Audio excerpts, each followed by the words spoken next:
ಹಿಂದೂಗಳ ಪರ ಬಿಜೆಪಿ ನಿಂತ್ರೆ ತಪ್ಪೇನಿದೆ? ನೀವಂತೂ ನಿಲ್ಲಲ್ವಲ್ಲ. ಯಾರು ಹೇಳಿದ್ದು ನಿಲ್ಲಲ್ಲ ಅಂತ ಹೇಳ್ಬಿಟ್ಟು ಬರ್ತಾ ಇದೆ ಆರೋಪ. ಅವ್ರ ಧರ್ಮ ಕಾಂಗ್ರೆಸ್ ಅಂದ್ರೆ ಪರ ನಿಲ್ಲುತ್ತೆ. ಒಂದೊಂದು ನಿಮಿಷ ಈ ಧರ್ಮನ ಅಡ್ಡ ಇಟ್ಕೊಂಡು ಈ ದೇಶದಲ್ಲಿ ಯಾವ್ದಾದ್ರು ಒಂದು ರಾಜಕೀಯ ಪಕ್ಷ ಅದು ಆಡಳಿತ ಮಾಡ್ತಾ ಇದೆ, ಒಂದು ರಾಜಕೀಯ ಮಾಡ್ತಾ ಇದೆ ಅಂದ್ರೆ ಅದು ಭ್ರಷ್ಟ ಬಿಜೆಪಿ ಪಕ್ಷ ಮಾತ್ರ. ಒಂದ್ ಹೇಳ್ಬಿಡ್ತೀನಿ ಕೇಳಿ, ಮದ್ದೂರಲ್ಲಿ ಇಷ್ಟೆಲ್ಲ ಗಲಾಟೆ ಆಯ್ತು, ಅಲ್ಲಿ ಸೇರಿದ್ದು ಜನ ಯಾರು? ಬಡವರು ಮಕ್ಳು.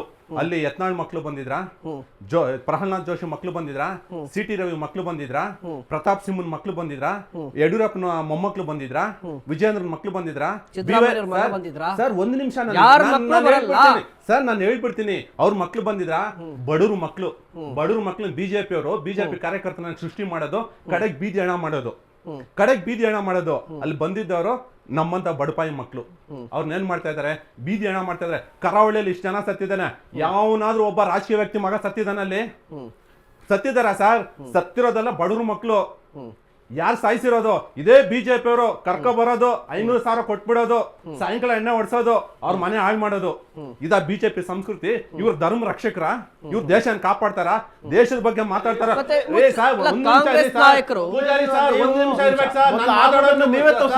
ನಾನ್ ಮಾತಾಡೋದು ನಿಮ್ಗೆ ಅಷ್ಟೇ ಕೆಲಸ ಮಾಡ್ಬೇಕು ಸರ್, ಬೇರೆ ಮಾತಾಡಂಗಿಲ್ಲ. ನಾನ್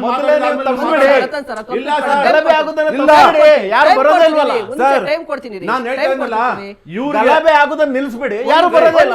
ಟೈಮ್ ಕೊಡ್ತೀನಿ ತಗೊಳ್ಳಿ ಸರ್. ಹಿಂದೂ ನಾವೆಲ್ಲ ಒಂದು ಅಂತಾರೆ. ಎಷ್ಟು ಜನ ಇವತ್ತು ದೇವಸ್ಥಾನದಲ್ಲಿ ಇದು ಪೂಜೆಗೆ ಬಿಡ್ತಾ ಇದಾರೆ ಸರ್? ದೇವಸ್ಥಾನದಲ್ಲಿ ಬಿಡಲ್ಲ ಇವತ್ತು ನಮ್ಮ ದೇಶದಲ್ಲಿ. ಅಷ್ಟು ಒಂದು ನಿಮಿಷ ಸರ್, ಒಂದು ನಿಮಿಷ ಇಟ್ಬಿಡಿ, ಒಂದು ನಿಮಿಷ ಸರ್. ಇದು ಧರ್ಮದ ಬಗ್ಗೆ ಬಂದಾಗ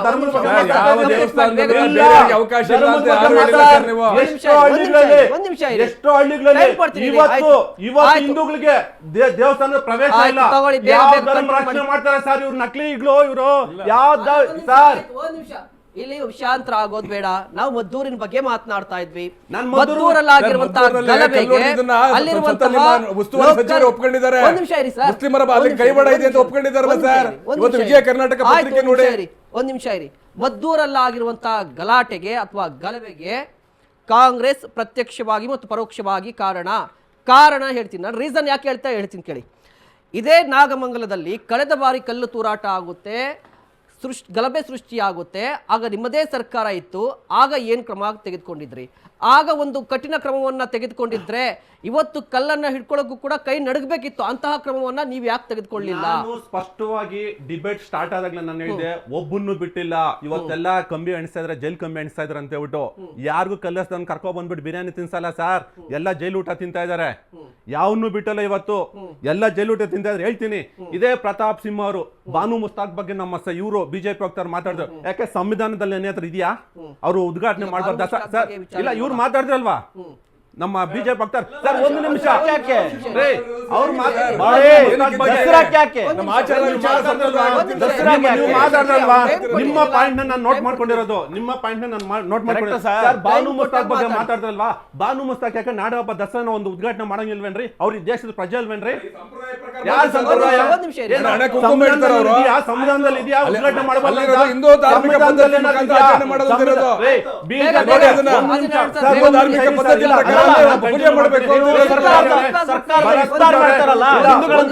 ಒಂದು ನಿಮಿಷ ನೋಡ್ರಿ ಸರ್. ಇವ್ರಿಗೆ ಅಭಿವೃದ್ಧಿ ಬಗ್ಗೆ ಮಾತಾಡಿದ್ರೆ ಹಿಂದೂ ಮುಸ್ಲಿಂ ಹಲಾಲ್ ಹಿಜಾಬ್ ಜಟ್ಕಾ ಕಟ್ಟು ಮದ್ದೂರ್ ಬಗ್ಗೆ ಇವರು ಸರ್ ಮದ್ದೂರ್ ಬಗ್ಗೆನೇ ಬರ್ತಾ ಇರೋದು. ಅಭಿವೃದ್ಧಿ ಬೇಕಾದ್ರೆ ಇನ್ನೊಂದು ಇದೆ, ಎಕ್ಸ್ಟೆಂಡ್ ಮಾಡಿ ಒಂದು ಇದು ಮಾಡೋಣ.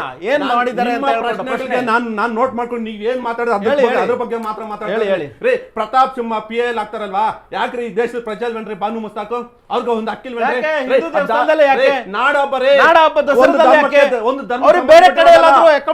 ಅದೇ ನಿಸಾರ್ ಅಹಮದ್ ಬಂದ ಕರೆದ್ರು, ಅಬ್ದುಲ್ ಕಲಾಂ ಕರೆದ್ರು, ಬರ್ಲಿಲ್ಲ. ಅವತ್ತು ಅಬ್ದುಲ್ ಕಲಾಂ ಯಾಕೆ ಅವ್ರು ಒಬ್ಬರು ಲೇಖ ಹಾಕ್ರು, ಬೂಕರ್ ವಿಚಾರ್ರಿ ಅವರು. ಸಂವಿಧಾನದಲ್ಲಿ ಧಾರ್ಮಿಕ ಆಚರಣೆ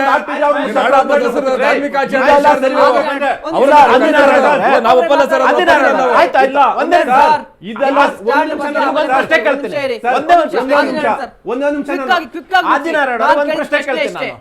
ಪ್ರಶ್ನೆ ಇಷ್ಟೇ. ನನಗೆ ರಾಜರಾಜೇಶ್ವರಿ ದೇವರು ನಾವು ನಂಬಲ್ಲ. ದಸರಾ ಬಗ್ಗೆ ಆಮೇಲೆ ಮಾತಾಡೋಣ. ಇದು ಏನು ಅರಿಶಿಣ ಕುಂಕುಮನ ನಾವು ನಂಬಲ್ಲ ಅಂತ ಹೇಳಿದ್ದನ್ನ ಅವ್ರಿಗೆ ದೇವ್ರ ನಂಬಿಕೆ ಇಲ್ಲ ಅಂದ್ಮೇಲೆ ಚಾಮುಂಡೇಶ್ವರಿ ಹೆಂಗ್ ನಂಬ್ತಾರ ಅವರು? ಸಿಂಪಲ್ ಆಗಿತ್ತು ಅಲ್ವಾ? ದಸರಾದಲ್ಲ, ಅವ್ರು ಕೇಳಿದಕ್ಕೆ ನಾನು ದಸರಾದಲ್ಲ. So ಈಗ Yes. ಒಂದ್ ನಿಮಿಷ, ಪ್ರಶ್ನೆ ಇಷ್ಟೇ ಇದ್ದದ್ದು, ಸರ್ಕಾರ ನಿಮ್ದು ಎಲ್ಲರೂ ಕೇಳ್ತಾ ಇದ್ದದ್ದು ಇಂಟೆಲಿಜೆನ್ಸಿ ಏನಾಯ್ತು ಅಂತ ಹೇಳಿ. ನಾನು ಕೂಡ ಒಂದು ಪ್ರಶ್ನೆ ಕೇಳಿದ್ದೀನಿ, ನಾಗಮಂಗಲದಲ್ಲಿ ಆಗಿದಂತಹ ಘಟನೆಗೆ ಏನಾಯ್ತು ಅಂತ ಹೇಳಿ. ಮತ್ತೆ ಈಗಲೂ ಮತ್ತೆ ರಿಪೀಟ್ ಮಾಡ್ತೀನಿ ನಾನು. ಈಗ ಈದ್ ಮೆರವಣಿಗೆಯಲ್ಲಿ ಪಾಕಿಸ್ತಾನದ ಪರ ಘೋಷಣೆ ಒಳಗಿದೆ, ಪಾಕಿಸ್ತಾನದ ಪರ ಘೋಷಣೆ ಒಳಗಿದೆ. ಆತ ಯಾರು ಏನು ಅಂತ ಯಾರಿಗೂ ಗೊತ್ತಿಲ್ಲ. ಬಟ್ ಇನ್ನೂ ಕೂಡ ತನಿಖೆ ನಡೀತಾ ಇದೆ ಅಂತ ನೀವು ಹೇಳ್ತೀರಿ. ಇಲ್ಲಿ ಎಲ್ಲರೂ ಕೂಡ ಸಾಮಾನ್ಯ ಜನರಲ್ಲಿ ಒಂದು ನೆರೆಟಿವಿಟಿ ಸೆಟ್ ಆಗ್ತಾ ಇದೆ. ಸಾಮಾನ್ಯ ಜನರಾಗಿ ನೋಡಿ, ನೀವು ಪಕ್ಷದ ವಕ್ತಾರರಾಗಿ ಅಲ್ಲ, ಸಾಮಾನ್ಯವಾಗಿ ಜನರಾಗಿ ನೋಡಿ, ವಿಧಾನಸೌಧದಲ್ಲಿ ಪಾಕ್ ಪರ ಘೋಷಣೆ ಕೂಗಿದಾಗ ಕ್ರಮವನ್ನೇ ತೆಗೆದುಕೊಳ್ಳದ ಕಾಂಗ್ರೆಸ್ ಸರ್ಕಾರ ಯಾರು ಓಲೈಕೆ ಮಾಡ್ತಾ ಇದೆ ಅಂತ ಕ್ಲಿಯರ್ ಆಗಿ ಇದಕ್ಕೆ ರಾಕೆಟ್ ಸೈನ್ಸ್ ಬೇಕಾ ತಿಳಿದುಕೊಳ್ಳಿಕ್ಕೆ? ಒಂದ್ ನಿಮಿಷ ಇರಿ ಸರ್, ಒಂದ್ ನಿಮಿಷ ಪ್ರಶ್ನೆ ತಗೊಳ್ತೀನಿ, ಕೊಡ್ತೀನಿ. ಒಂದ್ ನಿಮಿಷ ಮುಂದಿನ ಜನ್ಮ ನಾನು ಮುಸ್ಲಿಂ ಆಗ್ತೀನಿ. ಪ್ರಧಾನಮಂತ್ರಿಗಳು ಅಲ್ಲಿ ಕೇಂದ್ರ ಸಚಿವರ ತಂದೆ ನನ್ನ ಮುಂದಿನ ಜನ್ಮ ಇದ್ರೆ ಮುಸ್ಲಿಂ ಆಗ್ಬಿಡ್ತೀನಿ ಅಂತ ನಿಮ್ಮ ದೇವೇಗೌಡರು ಹೇಳಿದ್ದಾರೆ ಸರ್. ಅಂತ ಕೋಮುವಾದಿ ಪಕ್ಷ ಜೊತೆ ಹೋಗ್ಬಿಟ್ಟು ನೀವು ಮೈತ್ರಿ ಮಾಡ್ಕೊಂಡು ಇವತ್ತು ನಮ್ಮನ್ನ ಪ್ರಶ್ನೆ ಜಾತ್ಯತೀತ ಅಂತ ಹೇಳ್ಕೊಳ್ಳಿಕ್ ನಿಮ್ಗೆ ಏನಾದ್ರು ಒಂದು ಅರ್ಹತೆ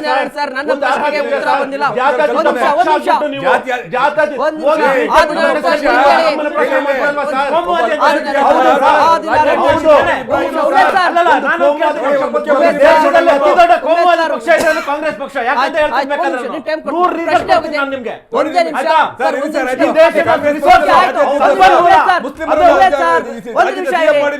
ಕೊಡ್ತೀನಿ ಅಂತ ಹೇಳಿದ್ನಲ್ಲ. ಒಂದ್ ನಿಮಿಷ ಇರಿ ಸರ್, ಪ್ರಶ್ನೆ ತಗೊಂಡಿದ್ರೆ ಉತ್ತರ ಕೊಡಿ, ಒಂದು ನಿಮಿಷದಲ್ಲಿ ಉತ್ತರ. ಯಾವ ಕ್ರಮವನ್ನ ತೆಗೆದುಕೊಳ್ತಾ ಇಲ್ಲ ಪಾಕಿಸ್ತಾನದ ಪರ? ಒಬ್ಬರು ಬಿಟ್ಟಲ್ಲ ಸರ್, ಸರ್ಕಾರ ಯಾವನೇ ತಪ್ಪು ಮಾಡಿದ್ರು, ಇನ್ಕ್ಲೂಡಿಂಗ್ ಹಿಂದೂ ಆಗ್ಲಿ ಮುಸ್ಲಿಂ ಆಗ್ಲಿ ಬುದ್ಧ ಆಗ್ಲಿ ಪೌರುಷ ಯಾವನು ಬಿಟ್ಟಿಲ್ಲ, ಎಲ್ಲ ಒದ್ದು ಒಳಗಡೆ ಆಗ್ತಾ ಇದೆ. ಬಟ್ ಆದ್ರೆ ಮಾಧ್ಯಮಕ್ಕೆ ತೋರಿಸಲ್ಲ ಅಷ್ಟೇ, ಕೇವಲ ಮುಸ್ಲಿಂ ಬಾಂಧವನ್ ಮಾತ್ರ ತೋರಿಸ್ತಾರೆ.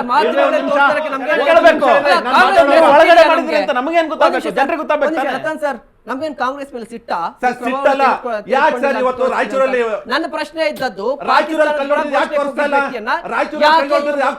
ನನ್ನ ಪ್ರಶ್ನೆ ಇದ್ದದ್ದು ವಿಧಾನಸೌಧದಲ್ಲಿ ಪಾಕಿಸ್ತಾನದ ಪರ ಘೋಷಣೆ ಕೂಗಿದಂತಹ ಆ ನೀಚನ ವಿರುದ್ಧ ನಿಮ್ಮ ಕ್ರಮ ಏನು? ಸರ್ ಯಾರೇ ಕೂಗಿದ್ರು ಪಾಕಿಸ್ತಾನ ಪರ ಘೋಷಣೆ ತಪ್ಪೆ. ಯಾರೇ ಆಗಿದ್ರು, ಯಾರು ಕೂಗಿದ್ರು, ಯಾವ ಧರ್ಮದವನಾಗ್ಲಿ ಯಾವ ಜಾತಿ ತಪ್ಪೇ ಸರ್. ಅದನ್ನ ನಾನು ಯಾವತ್ತೂ ನಾನು ಇದು ಸರಿ ಅಂತ ನಾನು ಓಲೈಕೆ ಮಾಡ್ಕೊಳ್ಳಲ್ಲ. ರತನ್ ಸರ್